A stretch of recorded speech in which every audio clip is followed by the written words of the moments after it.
حضرت عبداللہ ابن عباس رضی اللہ تعالیٰ عنہ سے روایت ہے کہ سرکار دو عالم صلی اللہ تعالیٰ علیہ وسلم نے فرمایا جب شب قدر آتی ہے تو اللہ پاک کے حکم سے حضرت جبرائیل علیہ السلام ایک سبز جھنڈا لیے فرشتوں کی بہت بڑی فوج کے ساتھ زمین پر نزول فرماتے ہیں، اس سبز جھنڈے کو کعبہ شریف پر لہرا دیتے ہیں۔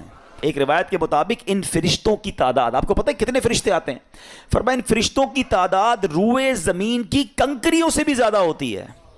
یعنی پوری دنیا میں جتنے کنکر ہیں نا، انسان تو چھوڑ دیں، ان کنکریوں کی تعداد سے زیادہ فرشتے زمین پر نازل ہوتے ہیں، اور یہ سب سلام و رحمت لے کر نازل ہوتے ہیں۔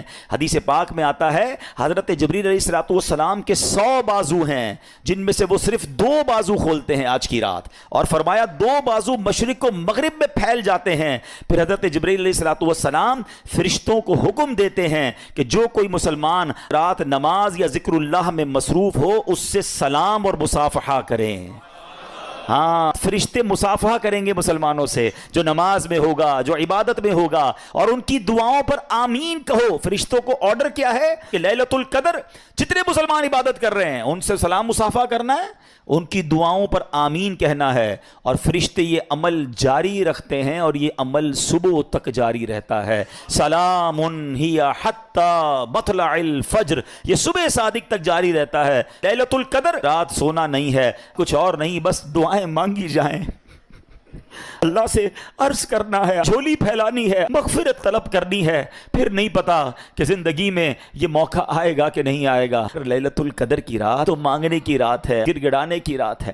علماء پتہ ایک اور بات کہتے ہیں، ہمیں کیسے پتا چلے کہ فرشتوں نے ہم سے سلام کیا ہے، فرشتوں نے ہم سے مصافحہ کیا ہے؟ کہا اگر لیلۃ القدر کی رات تمہیں ایک کپ کپی سی محسوس ہو، تمہاری آنکھوں سے آنسو بہنے نکلیں، تم پر رکت طاری ہو جائے، تو سمجھ لو فرشتے تمہیں ٹچ کر کے گئے ہیں، فرشتے تم سے ہاتھ ملا کر گئے ہیں۔ رونا ہے، گر گڑانا ہے، مانگنا ہے، بڑی مبارک رات ہے۔ پڑھنا کیا ہے؟ بی بی عائشہ صدیقہ رضی اللہ تعالی عنہا نے نبی پاک علیہ السلام سے عرض کی، حضور اگر میں لیلۃ القدر کو پالوں تو میں کیا پڑھوں؟ تو پیارے آقا نے جو دعا تعلیم ارشاد فرمائی، آئیے مل کر 3 بار پڑھ لیتے ہیں۔ اللہم انک عفو کریم تحب العفو فاعف عنا یا غفور یا غفور یا غفور۔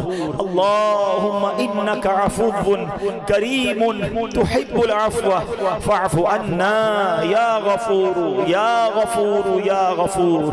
اللہم انک عفو